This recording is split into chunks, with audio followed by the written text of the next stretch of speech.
for today's cup of coffee with Scream. Cup of coffee.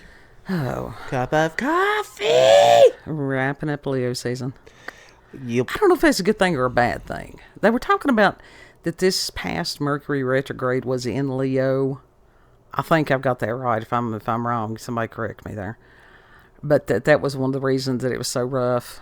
I don't know. Oh, my God. Mama, it was rough after it ended. It's still rough. Yeah. It's rough. So, I don't know. Like, it felt semi kind of okay while retrograde was actually doing nothing much really happened. And then it ended and it's like all hell broke loose. And so it's like, something was wrong there. Well, I think that we're in the shit is hitting the fan time frame. Yeah. I need to make as much money as I can and then stay in the house for a while. Yeah, that's it. That's pretty much just do what you gotta do and keep your head low. Yep. But that does not mean become a doormat. You don't have to. There was a fine line. I won't be a doormat. I will remove myself from the situation. Right. And well, it was like old lady chucking the cans. There was no need for confrontation. Not my job. Mm-hmm. So it was simply, just don't be in the line of fire. Right. It's not that hard. Situational awareness. Right. But it's amazing how many people go through and they have no clue. I mean, people on the phones, and in stores on phones, and these phones have become, I don't know, maybe they are possessing people. But if you're walking across a parking lot or a road or whatever it is with a cell phone and you're looking at that instead of what the hell's going on around you, there's a problem. You're going to become a Darwin Award. It's a natural selection right there. Yeah. Yeah. So, anyhow, just always be aware. Be aware of your surroundings. Always. Always. Because, And there is a way to be aware of your surroundings while being on the phone as well. Yeah, it's called put your back up against the wall someplace where you can see all around you. Yeah. That or do what I do, which is take your smoke break and just pace back and forth in front of the thing. Well, you can do that.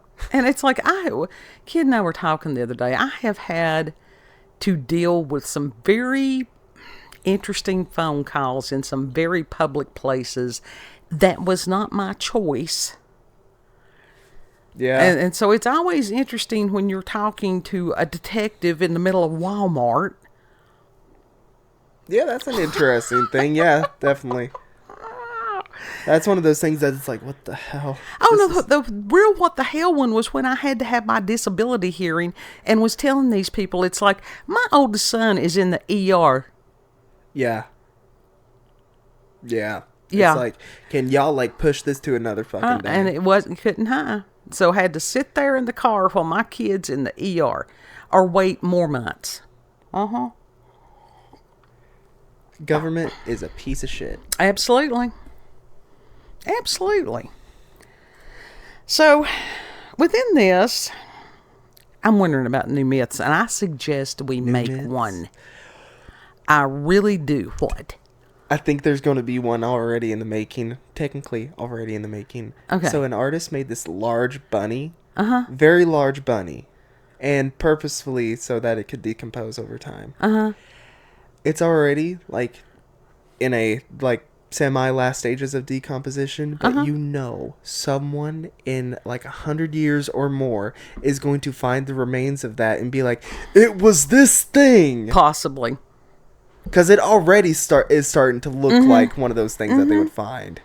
And it's just as far as the controversy about the Smithsonian. There's been controversy about the Smithsonian for a very long time. But what I am noticing is that, and it's sort of like Cracker Barrel. All right, they've shit the bed on some of these things, and people are taking notice and are going, wow, this was way worse than we thought it was. Mm-hmm. And so now with the Smithsonian, to find out that these people have truly been rewriting history. And to stop that, to sit there and go, oh no. Yeah, it's like, this shit ain't gonna last. You cannot get away with this much longer.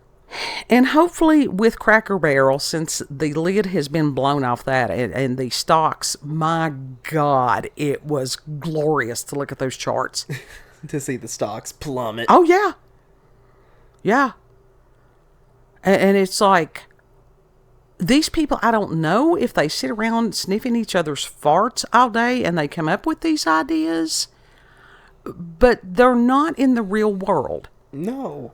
That's the whole thing. A lot of these people that are in these positions of whatever, power of some sort, they are more likely than not so out of touch from actual people. Right.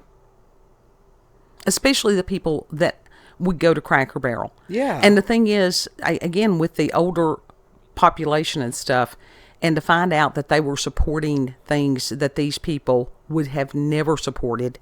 Mm-hmm. So it needed to be outed. Yeah. Same thing with Smithsonian. Mm-hmm. And if you're wondering what our little guy on the screen, some of you may remember him from yesteryear. For some of you that are younger, he may be new. That's a gremlin. That's a Bugs Bunny gremlin. Gremlin.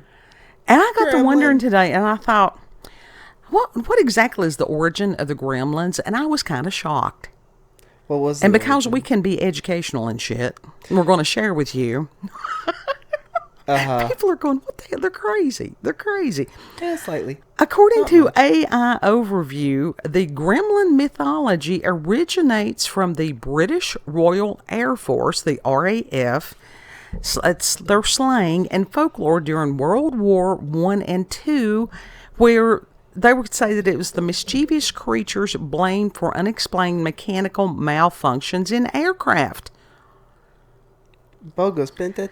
And it says the term is believed to have emerged from a blend of the word goblin and either Fremlin beer or from the Old English word grimain. God, I probably butchered that, which means to vex. And it says, while not from ancient mythology, the concept of gremlins became popularized by Ronald Dahl's 1943 book, The Gremlins. Okay. So where the fuck did the actual, like, the 80s movie that's it. It was Gremlins? Made up. It was? Totally, completely. And this is what happens a lot of times. I've done it. I've done it with my children because I could. And how many things have been done to us as societies and cultures forever? And people going, okay, what is the origin of this? What is the real story? And it's like, there is no real story. I just shit posted. Yeah. That's people literally, there's some shit and it will just, the sentence will sound dead serious. Oh, hell yes. You have to be right in your delivery. You truly do. Mm-hmm.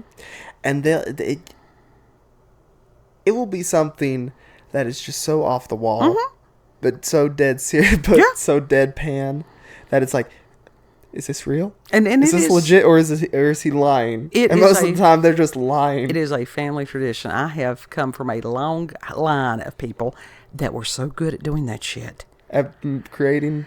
And one of the famous ones was God, I don't know how old he was. And it's like on the paneling in the kitchen, he was taking his fingers and he was making this noise, and it was just like tired mama. And I'm like, stop that. And kid, because he's got lots of areas in his chart. And I said, look, this is why you need to stop that. That noise that you're making is actually a call for the kumquats to come, and they will eat your face at night. You didn't say it like that. It was close enough. Yeah. Now, if you expect me to go back and remember verbatim about 20 years ago, now that's a little unrealistic. I was talking about as far as just tone, like overall delivery. You were a little bit more comical at the time than that. But it was, that's like, the kumquats ain't real. What the fuck is a kumquat? I've never heard of that. And so one day he woke up and he had a little package of kumquats on his pillow. Yep. Yep. If I had really wanted to, I would have placed them strategically throughout the house. And then there was the other one that it was at Valentine's Day, and he was like, "What are you going to get me? What are you going to get me? What are you going to get me?" And I'm like, I said, "Look, it is traditional amongst our people to give a bag of peas on Valentine's Day." Yep. So everybody got a bag of peas, and that went on for years. It did. It did. Every Valentine's Day, sometimes it was frozen peas, sometimes it was snow peas, different kinds of peas. And It just as tradition long as it was amongst peas. our people. And he finally got old enough to say, "Who are our people? And where did this tradition come from?" Ask questions. I always ask questions. Always ask questions. See, that gets me in trouble sometimes is when I do ask questions. Well, you don't have why. It depends on how you ask the question a lot of times and who you ask it to. But there are... Even if I put it in the nicest and kindest tone and delivery as possible, it can still ruffle feathers because it is a thought-provoking question that they cannot answer. Then that's on them, not on you. If somebody says something and they can't back it up, and there's nothing wrong with saying, "I don't know. Let's find the answer together." Yeah, literally. Like, I'll take that. That's a perfectly acceptable answer in my world is, "I don't know." Okay. He gets frustrated with me because he will ask me things and I'm like, "I don't know. I don't know. I don't know." And eventually it's like, "How the hell am I supposed to know?"